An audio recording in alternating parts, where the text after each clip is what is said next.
These are the giant redwoods of Northern California.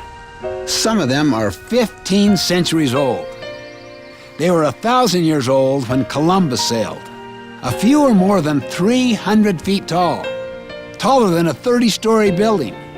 The redwoods are the very emblem of success in the natural order of things. Strong, towering, deeply rooted, virtually immortal, they can withstand centuries of wind and fire and even earthquake. If you want to see greatness, here it is. Years ago, I became interested in the whole idea of success, what it is and how people define it. I mean, everyone wants it, but how to achieve it, that's the question. I got so involved in the question that I studied 200 years of popular success literature, looking for the wisdom from the generations that came before, and discovered a very troubling pattern.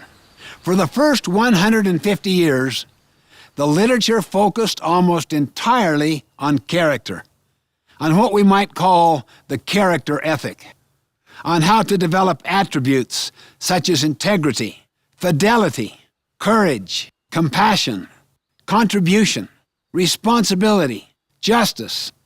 And then, because of many societal forces, the emphasis gradually shifted away from the character ethic into what we might call the personality ethic, which focuses more on techniques than on principles.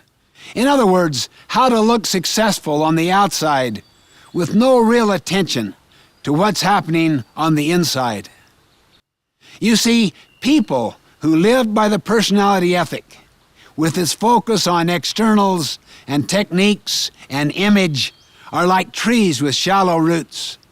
The tree may look fine for a time, but it cannot stand up against the wind and the rain.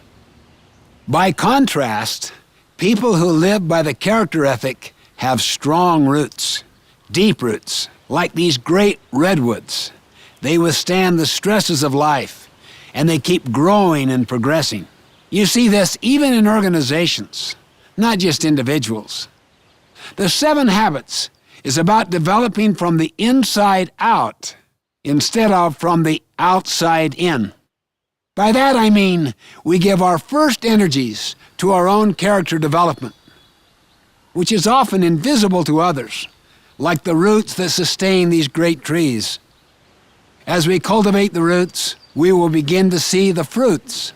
Others will trust us, our influence will grow, and the results will be enduring.